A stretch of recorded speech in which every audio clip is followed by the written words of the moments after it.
Well, our topic tonight again is distracted driving. If you'd like to call us with a question or a comment, the number 855-LAW-1955. Catherine from Forestdale has been holding patiently on the line for us. Catherine, we appreciate that so much. If you will, go right ahead with your question for Officer Fitzgerald. Thank you. I'm calling in reference to an incident my granddaughter had. She's very young, and the person that hit her is an elderly lady. Well, however, she was backing out of a parking space that's in a maybe like a grocery store, and it was kind of slanted. Okay, when she backed out, the elderly lady hit her, but she was on the phone.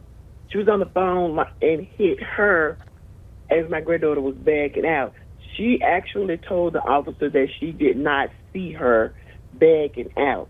Now, a year later, she's getting a letter indicating that she hurt the elderly lady.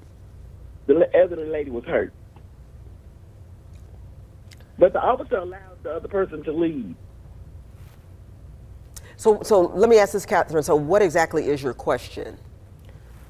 My question is would my granddaughter be at fault being that the driver of the other vehicle indicated that she didn't see her?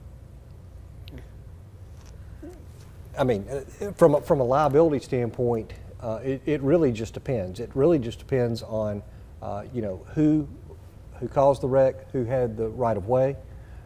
Those factors such as somebody being on the phone or somebody being distracted, those are just factors. It sounds like there may be a lawsuit coming. It may be a situation where your daughter's sued, and then maybe the attorney that you hire countersues because your daughter believes that she did, not only did she not cause the wreck, but she was injured as a result. So neither one of those things are definitive.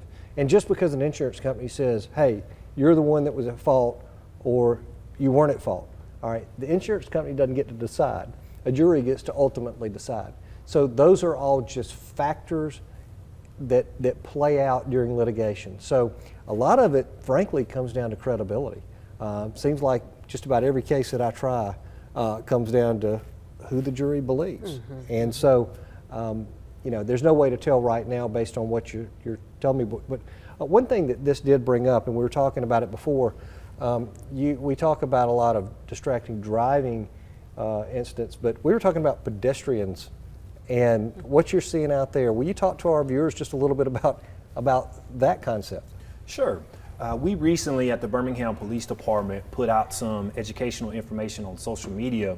We had a stretch a month ago where we had several pedestrians that were struck and killed. And just from talking to our wreck investigators, we believe that they were distracted. So that is a new trend that we're seeing in our community is pedestrians that are distracted, walking out in the roadway.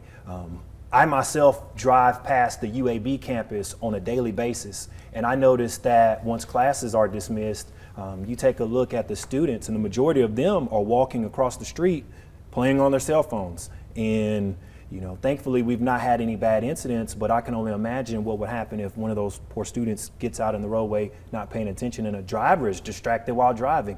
So that's another combination. What happens when you have a distracted driver and a distracted pedestrian?